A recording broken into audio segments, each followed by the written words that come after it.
ګرانو کتونکو علم خان شیرپو ستاسو په خدمت کې حاضر دی. دا کومه خوراکۍ چې ده د سړیرو سره تعلق ساتي،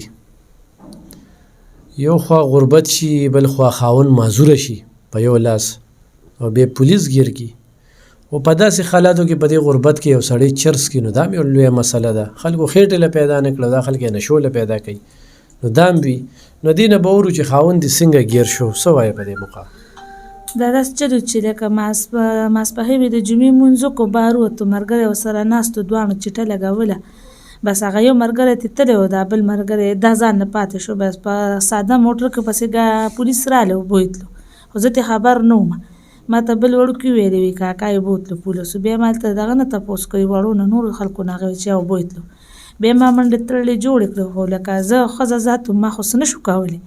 بیا زموږ دې ځای کې یو بل خپل هغه ته ما وویل مې کاکا ځان سره لږې پیسې واخله، دا سړی کومې تاڼې ته بوتلو. هغه ویل چې زه دله معلومات کوم. هغه چې دی هغه معلومات وکړه، ما ته ویل چې ده باندې پرچه کټ شوې ده، سبا به ضمانت دغه ورکوي او ضمانت به له وشي، جیل ته به یې رسختوي. ما ته ویل صحیح ده.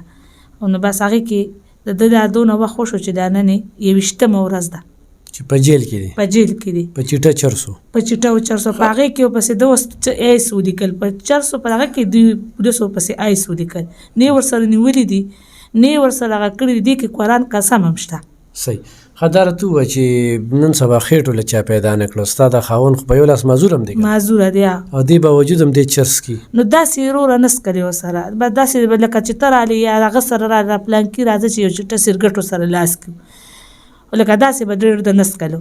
لکه زموږ خپله تا ته حالات نور ښه معلوم دي، هر څه راته معلوم دي، خو دې باوجود ته دې خاوند ته ویانو چې دا چرس مه څکه، موږ د باندې شرمېږو، یو 20 ورځې تېرې کړې. نو بس نن سبا سړي د ښځو چېرته اوس مني. ګوره خو پولیس د چرسو په ځای آیس دغه کړل که نه، خو دې خوا چې دلته راځي مدد له راځي. ستا د کور ما ویډیو کړی ده، نن چې کوم دی نو لکه په یو کنډر کې اوسېږئ تاسو، او د دې باوجود هم په دې حالاتو کې هم ستا خاوند چرس کي. بس دغه مسالې ورته جوړه کړه. دا 21 ورځې څنګه تېرې شوې؟ په شیشن کې لکه دغه کینسل شو تاریخ، اوس هم د هایکورټ کاغذونه دغه کړي، د هایکورټ نه واپس تاریخ نه دی راغلی.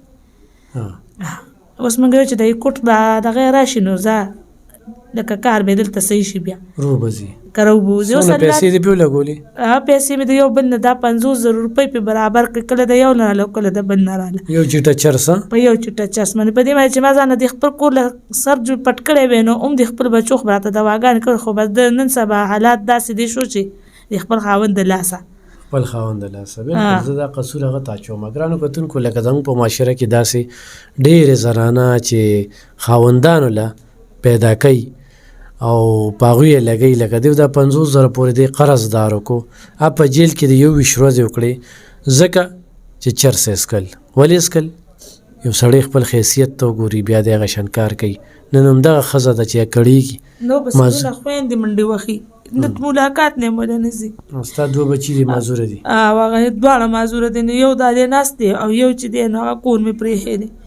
ګرانو کتونکو، دې وخت کې دا کوم زوی چې موږ ته مخې ته ناست دی معذوره دی، په سترګو باندې څه نه ویني، نه ویني. نو لکه داسې سړو ته زما خواست دی چې ګوره د خپلو بچو ښځو باندې ولګوئ، په نشو تماشو نه ځان لرې کړئ. تاسو دا نشې تماشې کوئ، نن دا جاړي او فریاد کوي چې روژه را روانه ده، کوو به څه. داسې څه خلک وي او دا خلک سپانسر کوي. 2 بچي دي هم معذوره دي، خاوند یې په جیل کې دی، او دا ضرورتمنده ده، د ژوند د کړمو سره مخ دی، نو ضرور مدد وکړئ. نیډز ارګنایزیشن د سوري لاندې دغه مسله راغلې وه، تاسو ته مو وړاندې کړه. مننه.